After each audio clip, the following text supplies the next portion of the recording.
Hello, welcome to the International Police Museum. I'm Ed Wortman, Director. This is some of our exhibits. The purpose of the International Police Museum is to collect, preserve, and exhibit, interpret police history and the culture of police departments for the public, to foster appreciation, understanding, and respect of police through education and demystification of law enforcement through presentations, displays of loaned and owned uniforms, equipment, and ephemera. In the museum, you will see many things displayed, local, national, and international. We also have a lot of things that are not what you would think of perhaps as police related, in that we have communications, we have typewriters, we have cameras, and we have some weapons. Our items come from all over the world. I've been fortunate. I've been able to travel both as business and pleasure around the world and around the United States, collecting what I can.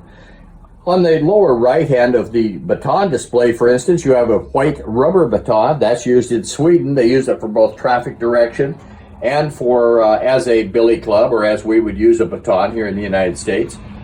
On the top above it, you have what they call SAPs.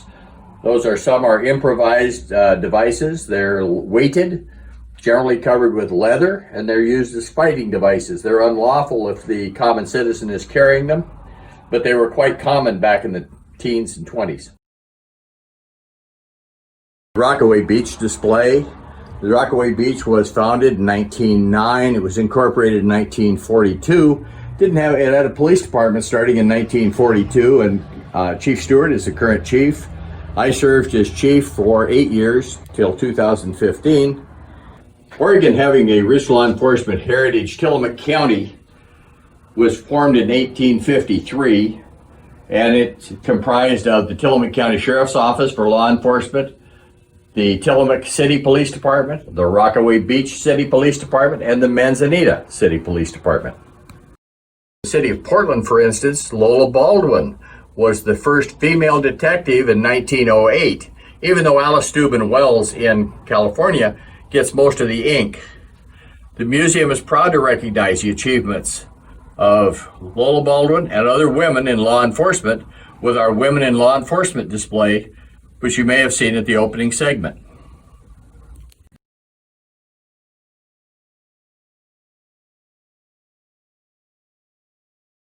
Communications being very important to citizens and police and their interaction. We have a display of telephones. You'll notice on the bottom is some hand crank phones. On the right hand side, a call box the police used to call the station, or it was used to summon the police. On the top, you have the cell phone history from the brick cell phone from the 1970s all the way up through an iPhone. This is a vintage Polygraph machine from the 1980s, and it was retired in Boston. It's also been used on mysteries at the museum.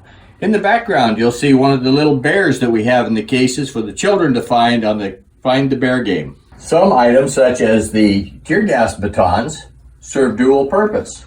These you put a cartridge in. Tear gas is not a gas, but a dust. You put a cartridge in it, and when you trigger it, it throws a cloud of dust or irritant dust in somebody's face. We also have things that policemen use, such as the sewing machines on the bottom, because there was no tailor in some of the far-flung outposts. We have cameras, the speed graphic, the 35 millimeter, and the Polaroid. Now almost everything is done on digital. In fact, a lot of it's done on cell phone. This is a stenotype machine used for court recording back in the 40s and sometimes up into the 50s, because now we do everything with recording, with voice audio recording. But back then you had the Perry Mason with the "please read back the last defendant's line."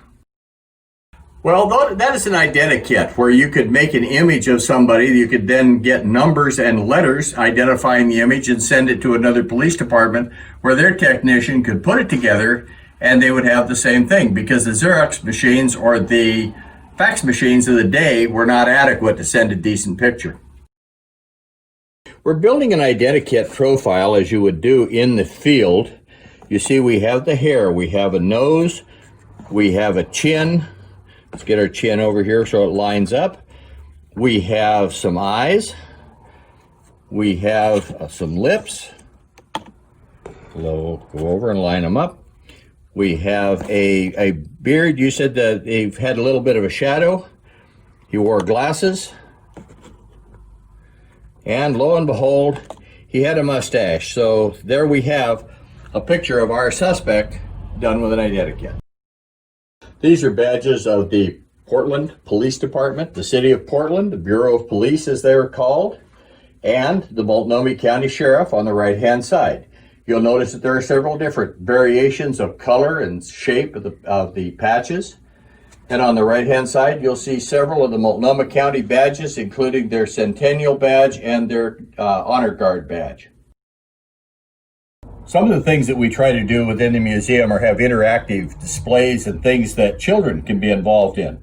Because of that, we have the Find the Bear game, which the bear facts, they're in the cases. The children get to go around, find the bears, mark them off. We give them a prize if they find all the bears. Another interactive display that we have for children is the fingerprint display, where they can take a fingerprint card, they can take their fingerprints, and then they can take their fingerprints and compare them with the main chart of, are they an arch, are they a loop, or are they a whirl, and they can compare them with their parents and their siblings. We also provide parents with a fingerprint identification for their children. The International Police Museum is a 501c3 surviving on gifts, grants, and donations. We try to demystify police work as much as we possibly can so that the public understands what the police are doing, why they're doing it, and how they're doing it. If we can do that, perhaps we can instill respect both from the police to the citizen and the citizen to the police.